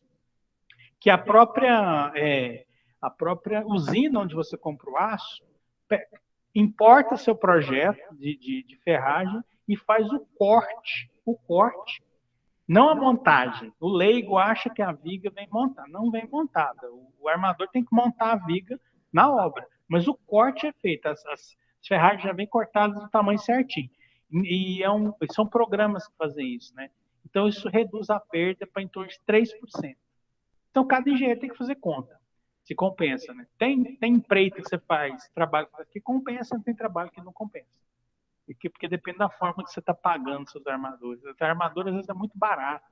É muito mais barato do que você mandar cortar a ferragem fora, né? Um pelo outro, é melhor cortar na obra. Mas aí cada obra é obra. Então, outra coisa, né? As barras, igual eu falei para você, elas são normatizadas, 12 metros. E as bitolas são normatizadas. Ah, Cristian, eu quero um ferro de bitola de 7 milímetros. Você não vai achar, meu filho. Não tem isso no mercado. Eu quero um ferro, uma bitola aqui de 13 milímetros de diâmetro. Esse é o diâmetro. Bitola é o diâmetro, né? Diâmetro da seção. Você não vai achar, meu filho. Não tem isso no mercado. Tem as bitolas comerciais, tá? Eu vou mostrar quais são aqui. E o aço mais comum, né? Na verdade, são os únicos utilizados para função. É o CA50 e o CA25 e o CA60. O que é CA? CA é concreto armado. O que é esse 50, 25 e 60? É o patamar de escoamento. Lembra que nós falamos de patamar de escoamento? Eu vou falar disso de novo, quando eu for falar lá na outra disciplina, né? De estrutura de aço, eu vou dar uma pinceladinha de novo em patamar de escoamento. Mas é quando o aço sai da fase elástica. Ele chega no patamar de escoamento, ele sai da fase elástica. A gente calcula do patamar de escoamento para baixo. A gente calcula dentro da fase elástica. Então, esses números, 50, 25, 60, determinam, né, eles apontam qual que é o patamar de escoamento de cada um desses tipos de aço. Tá? Se a 50, o patamar de escoamento dele é 500 MPa. Se a 25 é 250 MPa. Se a 60 é 600 MPa. E aqui estão as bitolas comerciais, tá? 6.3, né? Tem duas abaixo dessa, porque isso aqui faltou ainda duas que eu vou falar para vocês. 6.3, 8.0, 10.0, o que? Milímetros. O que é isso aqui, gente? É a bitola do aço. Diâmetro. Diâmetro da seção. 6.3 milímetros, 8 milímetros, 10 milímetros, 12,5 milímetros, 16 milímetros, 20 milímetros, 25, 32, 40. Esses são os que você acha no mercado brasileiro. Abaixo desse aqui ainda tem duas bitolas ainda, de ferro fino. 5 milímetros e 4,2 milímetros, que não é normatizada. Ela não pode ser usada em concreto armado. Ela pode ser usada em malha, não pode ser usada em estribo. Em outras coisas, cercas, trem. Mas é fabricada. Então, você tem abaixo dessa 5.0 e 4.2, tá? Essas aqui são as bitolas comerciais. Isso aqui, ó, é um projeto de viga. Lembra que eu falei para você que você tem que aprender a ler esse projeto aqui? Então, ó, isso aqui é um projeto de viga, uma seção dela, um corte da seção, né? Corte da seção longitudinal, não da seção transversal. A seção transversal está aqui, ó. Isso aqui é um corte da seção transversal. Aqui, ó. Isso aqui é um corte da seção longitudinal. Então, essa viga está apoiada no pilar P6 e no pilar P2, tá? Ela tem essas ferragens aqui ao longo da seção dela. Na parte de baixo, ela tem 3 camadas de ferro, três conjuntos de ferragem, né? Que são ferragem com que grande, moço. Diâmetro de 20, com esse comprimento. Isso aqui é a quantidade, isso aqui é o diâmetro, isso aqui é o comprimento. 3 de 20 com 7,6. 3 de 20 com 5,5. Então, ela é mais pesada no meio, né? Então, no meio dela, você tem 3 camadas. Nas pontas dela, você tem 2 camadas. Isso que quer dizer? Isso aqui é um corte no meio. Onde está passando? No meio dela. Tá? Então, essa ferragem aqui ela é mais curta, essa aqui é mais comprida, essa aqui é mais comprida ainda. Isso aqui é a parte de baixo. Isso aqui é a parte de cima. Em cima na viga, você tem 6 ferragens de 10. Com esse comprimento aqui. 10 é o quê? O diâmetro. 10 milímetros. 20 milímetros, 10 milímetros. E no meio, você tem 6 ferros de 8. 2 vezes 3 aqui, ó, de 8. Chamado costela. Quando eu for falar de lançamento de viga, vocês vão entender para que serve isso aqui. A costela aqui. Ela não tem finalidade estrutural, ela tem outra finalidade. Para evitar fissuração, cisalhamento. Tá? E isso aqui são os estribos. Os estribos, que são 3 tipos de estribo. Esse aqui é o estribo por fora da viga, esse aqui por dentro da viga. Não preocupa com isso agora, não. Só estou mostrando para você como é que é o desenho, para você ter uma noção. E aqui tem, tá vendo? O nome delas aqui, ó. Tá? Aqui tá as ferragens, tá vendo? As ferragens comerciais, elas vêm dispostas desse jeito aqui, ó. Deixa eu aumentar um pouquinho. Não sei se dá para ver que ela, aqui, ó, aqui dá para ver, ó. Ela tem esses enrugadinhos, rugas, para aumentar a aderência dela ao concreto. Então, não são barras lisas. Barras de construção civil não são barras lisas. Elas são barras que têm um desenho, uma configuração para ficar dentro do concreto. Aqui nós estamos vendo o operário fazendo isso aqui. Isso aqui é uma viga, tá vendo o tamanho dessa viga? O tamanho dessa viga. Aqui está a forma, a parede da forma do lado de cá. Aqui ainda montada a parede da forma embaixo. Então ele já está fazendo a ferragem dentro da forma. Aqui, tá vendo? Também está fazendo aqui, estão fazendo de fora para depois colocar nas formas. Nossa senhora, que obra grande. Aqui é uma ferragem de escada, né? Essa aqui é aquela escada que ela é tanto os espelhos quanto os patamares são armados, nem sempre é assim, mas aqui, a forma por baixo, a ferragem por cima. Aqui tem o operário montando a ferragem para depois colocar na forma, né? Aqui tem um reservatório, tá vendo? Ó? Reservatório assim, ó, toda a parte de baixo dele é armado, todas as paredes são armadas também. Porque reservatório, ele é todo feito de concreto, né? Muitos, né? Não todos. Mas nesse caso aqui é um reservatório de concreto. Então, você tem o piso do reservatório armado e você tem as paredes do reservatório armado também. Nesse caso, as formas aqui, ó.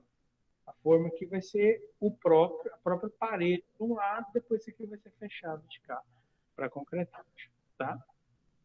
Então, falando de concreto, lembra que são 4 coisas. Ó. Concreto, já falamos. Ferragem, já falamos. Agora vamos falar de forma.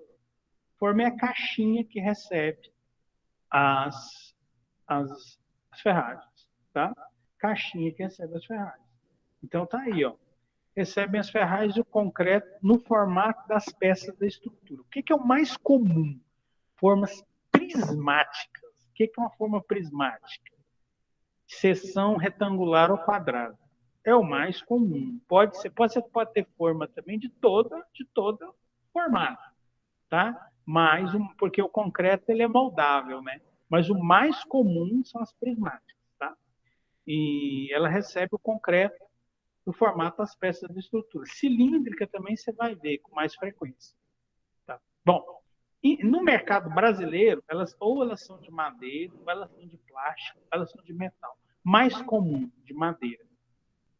São as mais comuns. O problema da forma de madeira é que elas são as mais deformáveis, o que reduz sua vida útil. Tá? As de plástico e metal são menos deformáveis.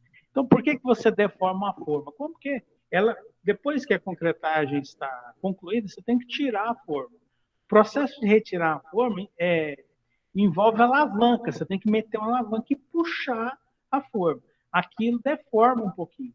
Se você for um engenheiro criterioso, usar desmoldante, armazenar suas formas direitinho, não deixar pegar sol, não pegar chuva, você consegue reaproveitar até 3 vezes.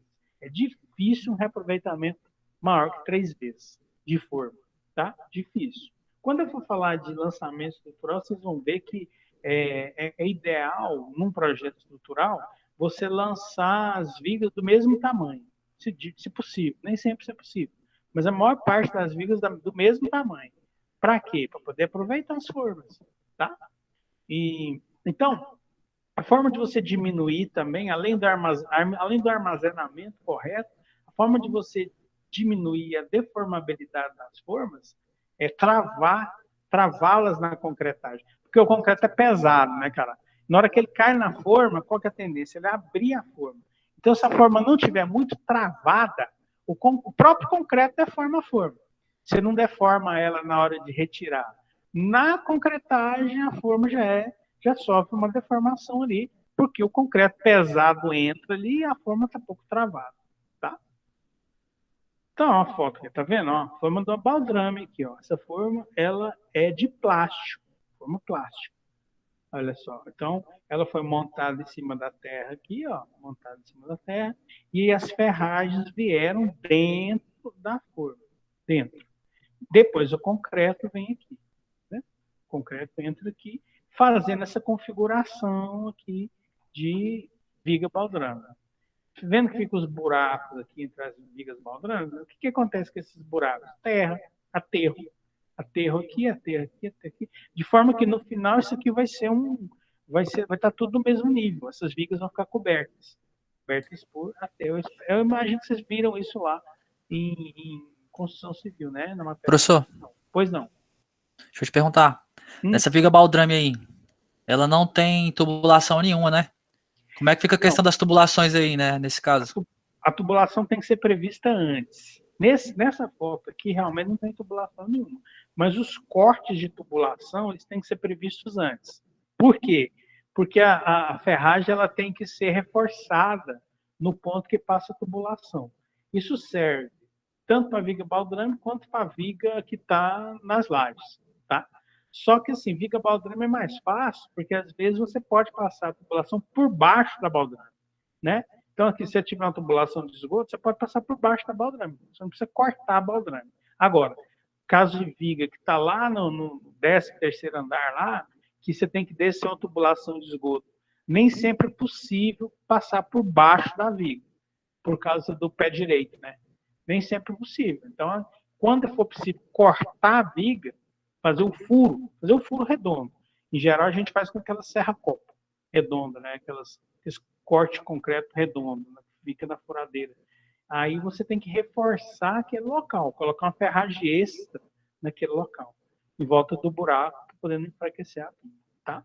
Nesse caso aqui, a ferragem de esgoto poderia passar por baixo das vigas baldrames ou dentro delas, se esse corte for feito antes. Se for feito antes. Aí você já imagina o nível de planejamento que uma obra requer, né? Eu já vi, cara, esquecer isso aqui, ó. E depois tem que sair cortando viga e passando por dentro de viga, quebrando. Olha que horrível. Pois é, eu acredito que isso aí dá muito mais trabalho, não dá? Dá. Se você fizer depois, dá o dobro de trabalho. Se você se preveniu, né, e previu isso antes, você já deixa a tubulação tudo pronta aqui. Pode concretar em cima da tubulação, inclusive. Só fica as esperas da tubulação. Acho que eu tô uma foto. Entendeu? Essa questão de tubulação, junto com dimensionamento de baldrame, etc. A gente vai ver nesse semestre agora com vocês? Não, você vai ver isso, você vai ver alguma coisa disso quando eu for falar de viga, assim, só onde a tubulação interage com as vigas, né? Mas aí tem uma matéria chamada instalações sanitárias, que é quando você vai aprender a fazer esse cálculo aí, e os critérios de lançamento, você aprende lá, tá? Beleza. Comigo A você gente vai vai ter aprender. instalações prediais com o Michael. Então é isso aí, é lá que vocês vão aprender. Eu acho Beleza. que é 2 anos, é 2 semestres essa matéria. Dois Se você for semestres? ver elétrica, se você for ver elétrica e hidráulica, não dá tempo de ver no semestre só. E aí, aqui nós vamos ver o quê? Esse ponto de interação aí, aonde que passa tubo dentro de vidro, quando que passa, o que você tem que fazer quando passa, na verdade, tá? Então, prosseguindo aqui, ó, mas aqui uma foto, tá vendo a baldrame aqui concretada, como é que ela fica? E os reforços, para ela não abrir, também chamado gravata, também chamado gravata. Na verdade, é um reforço, né? Como é que é o nome disso aqui que eu uso aqui, cara? Travamento. É um travamento para não deixar essa brigada aí, ó, tá? Então aqui a ferragem já está aqui dentro e o pessoal já veio com o caminhão já concretou. Depois essas ferragens vão ser retiradas para poder reaproveitar. E a viga baldrame vai ser o quê? Aterrada. Então vem aterro. Aqui já começaram a aterrar, tá vendo? Aterro ruim. Parece que esse aterro fica com entulho. Não é o ideal. Mas tá aí, começaram a fazer o aterramento. Mais uma fotinha aqui, ó. Essa também de madeira, né? Isso aqui parece que é um reservatório. Olha o tamanho das peças prontas aqui, ó. Aqui já são as peças prontas. Já tirou as formas. Tá vendo? Aqui, ó, o que você perguntou aí, ó. Tá vendo a tubulação? Olha o tubo passado aqui, ó. O menino Tá perguntou. vendo aí, professor? Aí, isso aqui o camarada fez o projeto antes, ele fez o detalhamento antes.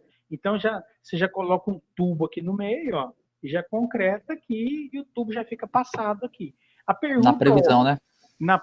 no projeto, é feito em projeto. A pergunta óbvia, isso aqui não enfraquece a viga? Não, se for feito desse jeito, não.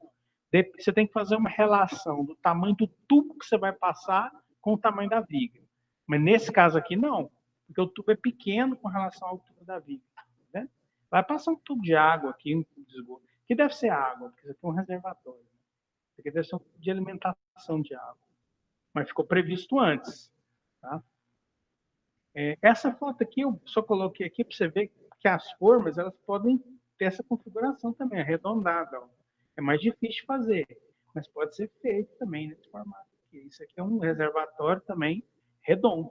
Então os caras fizeram as formas arredondadas, para fazer uma parede arredondada. Outro tipo de forma, essa forma aí, não sei se vocês conhecem o Mangueiral. Mangueiral tem um projeto Minha Casa Minha Vida lá, que as casas são todas feitas de concreto, ou os predinhos feitos de concreto. É feito com esse sistema. Isso aqui são as formas das paredes. Então, o caminhão vem aqui, no caso, tem projeto que é caminhão, tem projeto que é guindaste, com concreto. Ele vem aqui, concreto aqui dentro, ó. Concreto aqui dentro. Então, você já fica com a laje, uma casa, né? Totalmente concreto. Parede de concreto, tudo de concreto. Aí a laje vem em cima aqui, pois não. Professor, nesse caso, se esquecer de passar alguma tubulação, o cara tá enrolado, hein? Nesse caso aqui está totalmente enrolado. Aqui não tem jeito de cortar a parede, não. Está totalmente enrolado. Inclusive, isso é uma crítica que se faz a esse sistema de construção. Não tem jeito de alterar, tá? Então, se você for lá no Mangueiral, o cara quer mudar a casinha dele, velho. Ele quer fazer uma coisinha, quer quebrar uma parede. Todo mundo quer. Todo mundo quer. Todo mundo que compra casa do Minha Casa Minha Vida, casa de conjunto, o cara quer alterar, velho. O cara melhorou um pouquinho, ele quer fazer uma coisa a mais, ele quer puxar alguma coisinha. E quando a casa é desse jeito, de concreto, não tem jeito de fazer. Uma outra crítica que tem esse sistema... Professor? Oi, pois não. E na hora de concretagem, tem que ser tudo de uma vez só ou uma parede de cada vez? Tudo de uma vez só. Tudo de uma vez? Porque se der o problema, como se dá na viga? O fundo ficou... Derruba tudo? Derruba tudo. Derruba tudo. Entendi. Então, a concretagem é feita... Você sabe por quê? Porque senão dá junto de concretagem. Fica a marca da concretagem na parede, entendeu? Então, o caminhão já chega aqui e já concreta tudo. Já concreta tudo. Porque Entendi. não pode ficar as marcas de concretagem. Aqui eu não sei se vocês estão vendo, mas aqui já tem a janela, já fica as portas, essa forma já é preparada. Fica todas as tomadas, fica todas os pontos de esgoto. Aqui é uma obra altamente planejada, mais planejada do que o que a gente faz em geral. Porque por causa disso que vocês detectaram aí, se der pau, cara, faltar uma tomada, como é que você faz? Você não faz. Você vai cortar uma parede de concreto para passar uma tomada? Não tem jeito. Entendeu? Você vai cortar uma parede de concreto para passar um tubo de esgoto? Não tem jeito. Então, o planejamento dessas formas é um planejamento que ele tem que ser muito mais refinado do que o que a gente faz normalmente. Tem alguém com o microfone aberto aí, galera. Professor, Oi. qual é a espessura de uma parede dessa aí, de concreto? Começa com 10. O pessoal fazia com 10 centímetros, mas começou a dar muito problema térmico. Térmico e acústico. Problema termoacústico. Ficava uma casa, eu falava para você, não é nem muito quente, nem muito frio. Quando faz calor, ela esquenta demais. Quando faz frio, ela esfria demais. Então, eles começaram a aumentar a espessura das paredes para tentar resolver esse problema térmico e acústico. Passa um som danado também, tá? Mas começa com 10 centímetros. Hoje, eu imagino que eles estão fazendo com 13, 14 centímetros. Porque hoje tem a legislação está muito mais arrochada, né? Mas aquelas do Mangueiral lá, acho que é tudo com 10. Certo? Bom, outra forma aqui, a escada, também essa escada já é diferente daquela. Tem até o, tem até o telefone do carpinteiro aqui, ó. Isso aqui eu tirei da onde? Eu tirei do trem que eu tinha aí. O telefone do carpinteiro aqui. Que é uma escada rampada, né? Aqui você arma só a rampa. Se você olhar nela por baixo, você vê a rampa. Depois o concreto faz o degrau. Aí você fala, poxa, mas não tem armação na parte de cima do concreto? Não, só na rampa. Nessa outra escada que eu mostrei para vocês aqui, deixa eu voltar nela aqui, você vai ver a diferença. Aqui, a outra escada que eu mostrei. Tá vendo que a ferragem vai fazendo o degrau? Então, se você olhar nela por baixo ou de lado, você vai ver os dentes. Ela é desenhadinha. Essa aqui, ó, essa outra, você vê a rampa. Cadê, bichinho? Você vê a rampa por baixo e vê os degraus. Né? É uma forma diferente de fazer. Isso aqui é muito mais fácil. Essa é muito mais fácil do que a outra. Bom, e o último aí, né? Que é pilares, tá vendo? Pilares, essa forma também é uma forma plástica, né? E aí os pilares vão seguindo, ó. Vão seguindo. Você tira a forma de baixo e põe no pilar de cima. Quando concretar esse aqui, você tira daqui e passa para cá. Essas pontas de aço chegando são chamadas de esperas. Por que elas chamam esperas? Para esperar a peça de cima. Por isso que é espera. Último elemento concreto armado, escoramento. Tem que escorar. Por que tem que escorar, gente? Porque o concreto ganha resistência, ele passa 28 dias ganhando resistência.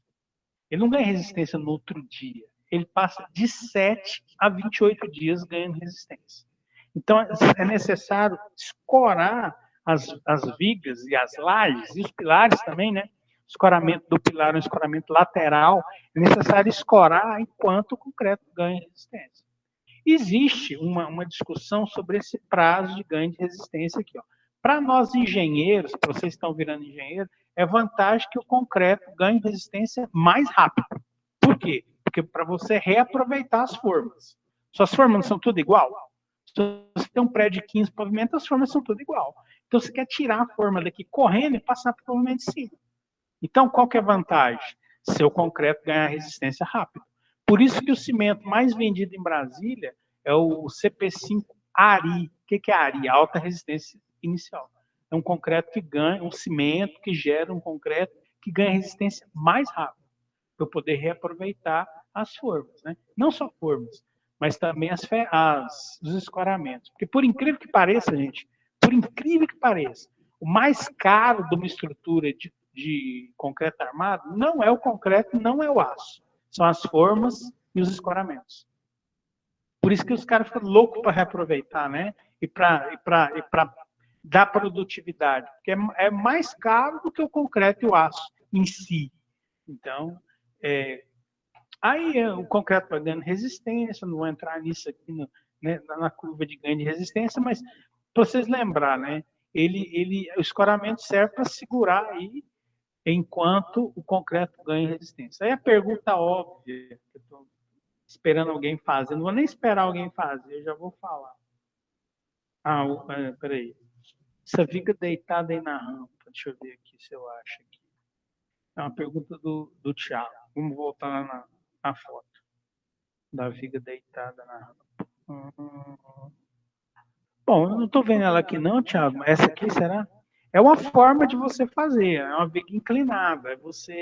É você apoiar a escada numa viga inclinada. A viga não precisa ser reta, não, ela pode ser inclinada.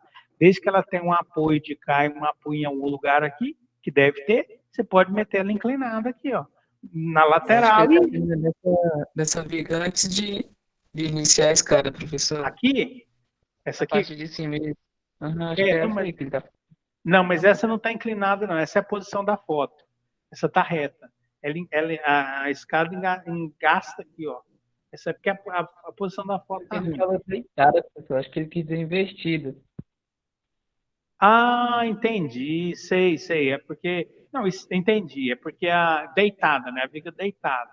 Eu não sei se ela é deitada ou não, cara. Mas se for deitada, você pode usar vigas no qual pode usar, não é, em algumas situações a gente usa, no qual a dimensão dominante é a menor, não é? Em geral, você usa a viga em pé, assim, ó. De vez em quando, existem situações que a gente pode usar a viga deitada, existem, desde que ela suporte os esforços, não tem problema nenhum, né? Quando que isso acontece? Em geral, aqui no caso da escada, eu sei por que isso acontece. Porque se eu botasse a viga assim, desse jeito, ela ia sobrar, ela ia passar nesse vão aqui, ó, passar assim, né? Então imagina o cara que está subindo a escada, vai bater a cabeça aí. Por isso que ela é deitada. Não podia ser em pé aqui, porque reduziria o espaço de passagem nesse vão aqui. Imagino que seja isso. Mas é uma boa explicação, viu? É uma boa explicação. Então não tem problema a viga ser deitada, desde que ela suporte os esforços.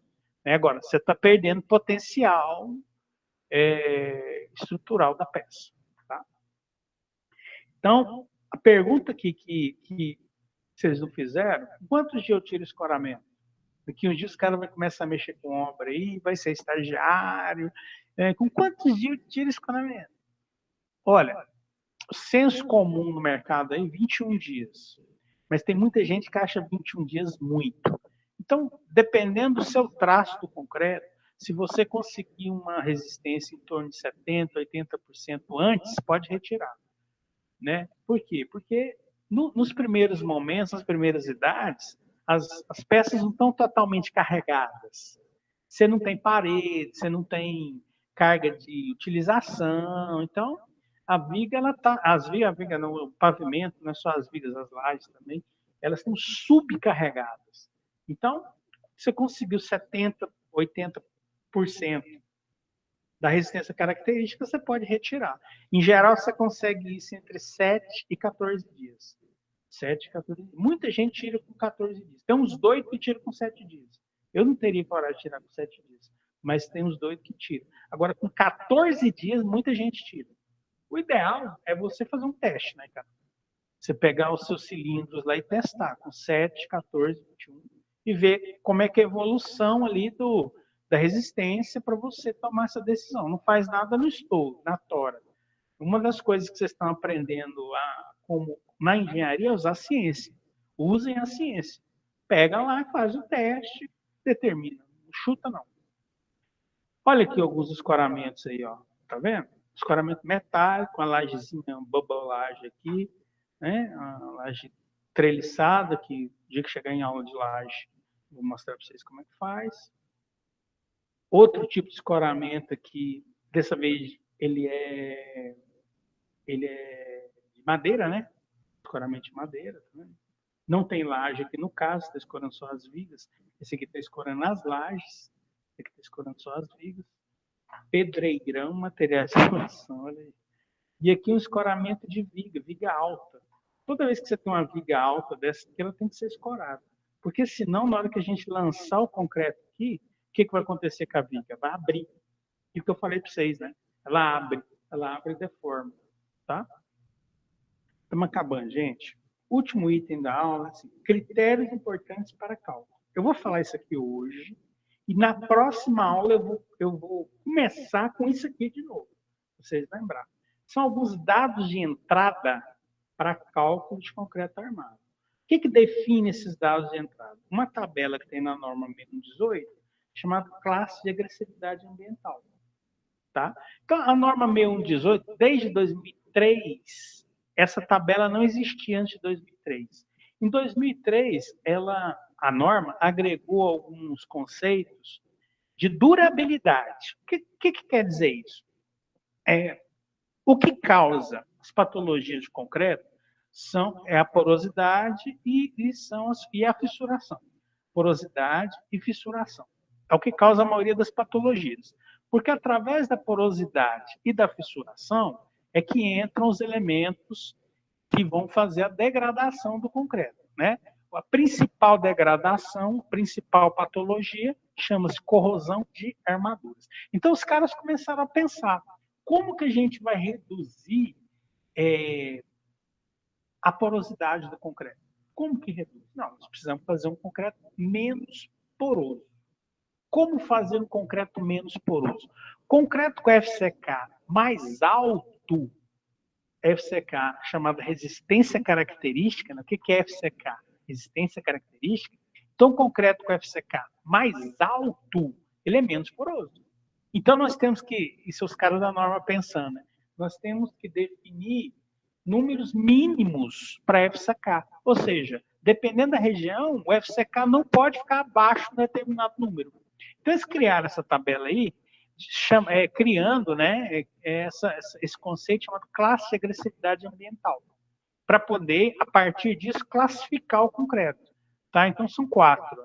Agressividade fraca, ambiente rural ou submerso, por incrível que pareça, quando você tem uma peça submersa, ela está pouco agredida, que o risco de deterioração é insignificante. Classe 2, moderada, urbana, né? Risco de deterioração pequeno. Brasília se insere aqui na classe 2.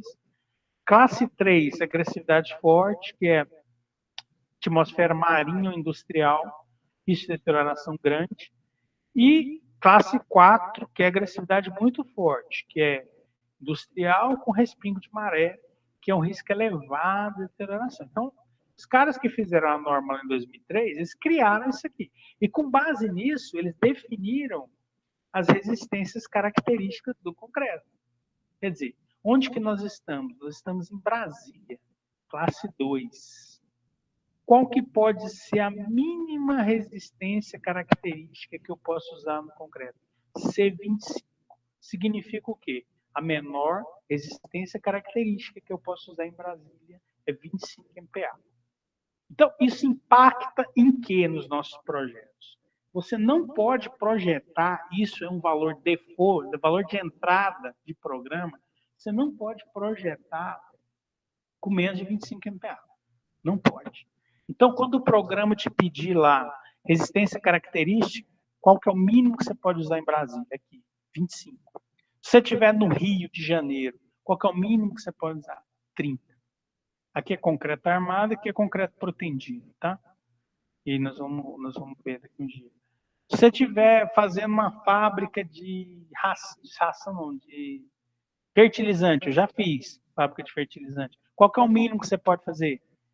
FCK 40, tá? Não vou falar hoje, porque já tá tarde, já vocês estão cansados, também estou, dessa discussão aqui do que é FCK. Então, na aula que vem eu falo. Que a aula que vem eu começo com essa tabela. Só que vocês têm que lembrar que na norma tem a definição da FCK mínimo que você vai usar. Você não precisa ficar louco procurando. Basta você olhar na norma. Né? Em Brasília, o mínimo é 25 MPa, em outro ambiente é 30, no outro ambiente é 40. Ah, vou fazer uma obra na roça, que não tem poluição quase. Então, você pode usar um concreto de 20. Não precisa usar de 25. Característica é 20 MPa. Outra coisa que a norma define de valor de entrada de projeto, veja bem, gente, eu estou saindo da ciência para a tecnologia. Eu estou tratando vocês igual projetista. Isso aqui, a outra coisa é o cobrimento dos elementos, que também é um valor de entrada. Você precisa informar isso aqui para o programa. Tá? Qual vai ser o seu cobrimento da sua armadura? Você concorda comigo que quanto que a armadura vai ficar longe da forma? Eu preciso passar isso para o meu armador. Quanto que a armadura vai ficar longe da forma? Você concorda comigo que quanto maior o cobrimento, mais a peça vai estar protegida? Quanto maior o cobrimento da armadura, mais vai demorar. Estou vendo o negócio do Zé Wilson aqui, tá mal feito. Aí você vê. Peguei essa foto e não sei nem aonde, viu, Zé? Desculpa aí. Mas não é obra minha, não é obra minha, não. Bom, então eu estava falando para vocês, né? Quanto mais agressivo for o ambiente, mais cobrimento você vai precisar. Mais ali aquele espaço entre a ferragem e a forma precisa ser grande, precisa ser maior, tá? Então, quando você tem uma classe de agressividade 1, são esses cobrimentos aqui, né? Quando você tem uma classe de agressividade 2, são esses cobrimentos. Quer dizer, você precisa de 30 milímetros, 3 centímetros de cobrimento numa viga ou num pilar em Brasília. Ou seja, a sua barra de aço ela tem que ficar 3 centímetros da forma para poder dar a proteção mínima. Tá? Se você estiver no Rio é 40, se você estiver fazendo uma fábrica é 50. Então, isso são valores de entrada de projeto.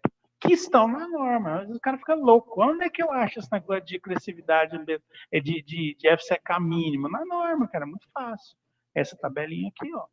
E comprimento, que é uma outra coisa que o programa pede. É aqui, ó. Já aconteceu de aluno me ligar, o cara forma, começa a trabalhar, né? Me liga, onde que eu acho isso aqui, professor? Nessas tabelinhas da norma, tá? Muito bem, meninos. Muito obrigado, viu? Por hoje é isso. Eu vou botar... Hoje eu vou botar a aula de ontem, as coisas da aula de ontem, e amanhã eu coloco as coisas da aula de hoje para vocês, tá? A gravação da aula e o material de apoio para vocês. Beleza, galera? Tá ok. Terminamos aí. Um grande abraço, gente. Boa noite. Falou, professor. Boa noite. Valeu. Boa noite.